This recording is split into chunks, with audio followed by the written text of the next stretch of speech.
So in a previous video, I actually cruised along on Uber Eats application to look around to see any updates. And I gave a video that gave 5, or in this case, I guess a total of 10, different tips from Uber for picking up orders and delivering orders.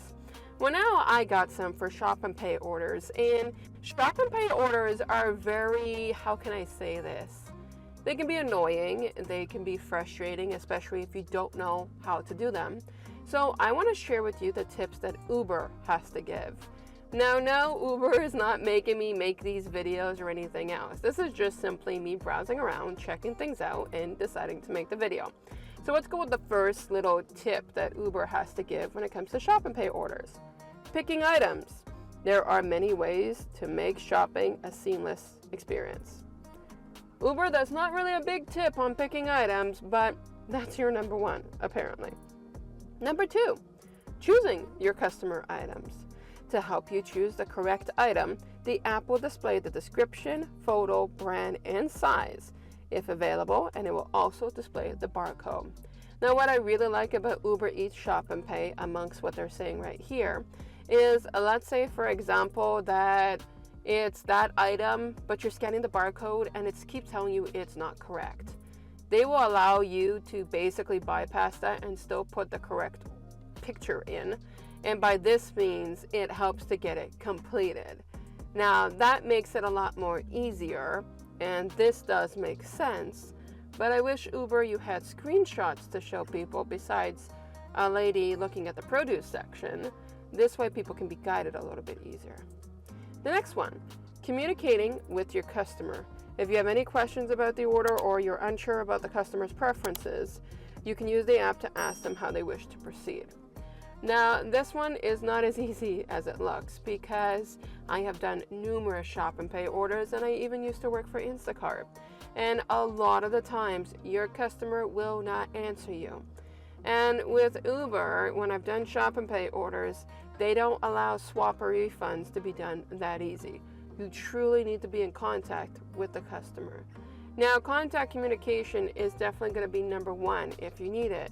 But there are things that you do need to keep in mind that they should put as a disclaimer here, is that 60% of the time your customer will not answer. And that's okay. They have their own priorities and their own lives to oblige to.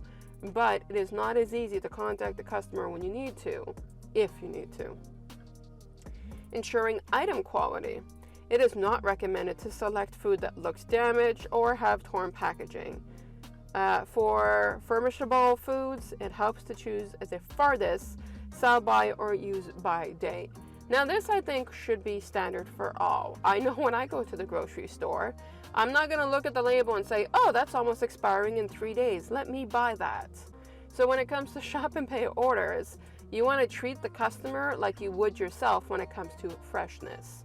Now, if you're a person that does not care about the freshness, I don't know how else to say this, but by start caring.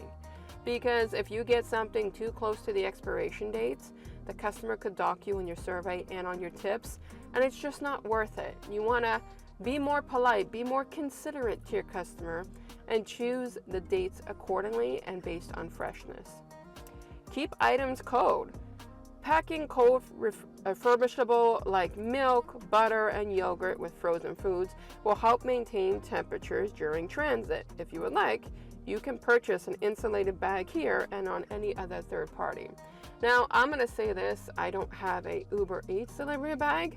I have Amazon bags, and I have them always linked up across the channel. Any video that you want, you can go ahead and buy them off Amazon, and yes, I do own commission if you purchase.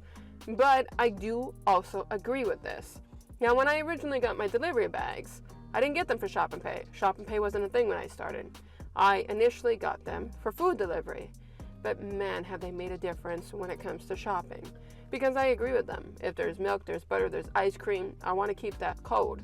So I will put it in my insulated bag until I get to the car. I make sure that I package it in the bag that the customer is going to receive at the door, but I still put that in my insulated bag. One, my bag is huge, so it's great for hauling things like groceries. But two, it just keeps things fresher and cooler. I do agree with this one. Special requests from your customers.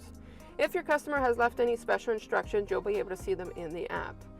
Yes and no. They will say things like, if there's an issue, contact me, but they never contact, but they don't have anything specific beyond that. What I've noticed is the message that they imply is normally a previous message that is not up to date. Instacart used to be notorious for this. A customer will say, for example, don't forget this item, and it's not on the list, and it's from like 3 orders ago. And I would message them saying, you requested this on your notes, but it's not in your purchases. Do you still want it? And they're like, well, no, that was from 3 times ago. Well, in that case scenario, the special requests are kind of voided. Uber classified this one as number 7. Thanks for choosing Uber. Thanks for choosing Uber Eats to shop with. Well, Uber, we are limited, and you do, shop and pay orders to make it a little bit easier on us compared to Instacart. Now, these are tips from Uber, and I will say this much. Things like the insulated bag, I highly do agree with. I do agree with communicating with customers, but it's a little bit harder. The things that I am going to add as a bonus tip, and I've mentioned this previously before, when you get to the cash register, don't go buying the most expensive, enormous reusable bags. Buy the smallest, fill them up as much, but buy more of them because it costs less. Yes, it's more for you to haul, but if you have an insulated bag, you put them all in and you can haul in one trip. But don't go buying your customer the most expensive bag just to get more of a beneficial tip or such. You will be upgraded more in a tip if you don't cost the customer an arm and a leg. And for Super C, for example, I can get 4 bags for $1. But at Walmart, a big bag is like $3.49. So the small bags can do the job as much as the big bag, but one is cheaper to the customer. So that's my bonus tip, and I would love you lovelies to list below what are your tips when it comes to shop and pay order. List them below because we'd all love to know, and I'll catch you lovelies in the next video.